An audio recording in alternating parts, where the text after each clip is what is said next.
The Healing of Charlie Bertsch, Proverbs chapter 17, verse 22.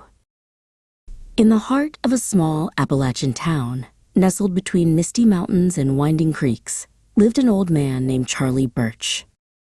He was known for two things: his worn-out rocking chair on the porch of the general store, and his laughter, loud, contagious, and impossible to ignore. No one remembered exactly how long Charlie Bertsch had been around, but everyone agreed that life felt a little happier when he was near. He'd tell stories to children, joke with tourists, and always had a riddle ready for anyone passing by. His face, etched with years and sun, glowed with a joy that defied his age. But when winter rolled in one year, Charlie stopped showing up. The store porch sat silent, his chair empty. Rumors spread. He had fallen, gotten sick, or simply given up. It was young Emma Collins, a local high school senior, who decided to find out the truth. Emma had grown up with Charlie's laughter echoing through her childhood.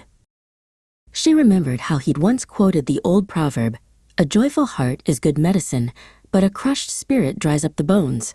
Proverbs chapter 17, verse 22. It was a saying he often quoted, then followed with a silly dance, then a little chuckle.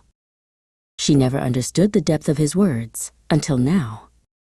Emma found him at home, tucked beneath a heavy quilt in a quiet, dark room. He was thinner, his voice hoarse, his eyes tired. His joy had slipped away. "I'm just worn out, sweetheart," he said, managing a faint smile. Got nothing left to laugh about. But Emma didn't believe that.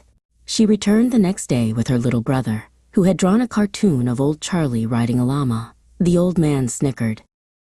The next day, Emma brought cookies.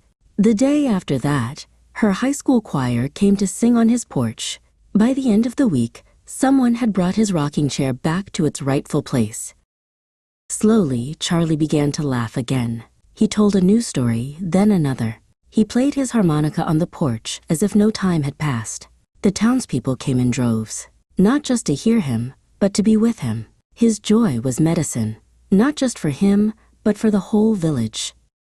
One afternoon, as the sun cast golden light over the town, Charlie looked out over the faces gathered at the general store.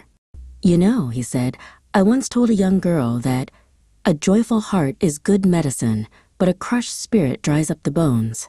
And I reckon I forgot my own advice for a while. But thanks to all of you, especially Miss Emma here, I've remembered." He looked at Emma and winked. "It ain't laughter that keeps us alive. It's love, and laughter is just love tickling the soul." And with that, he leaned back, rocked gently in his chair, and let out a laugh so loud and full it echoed off the mountains.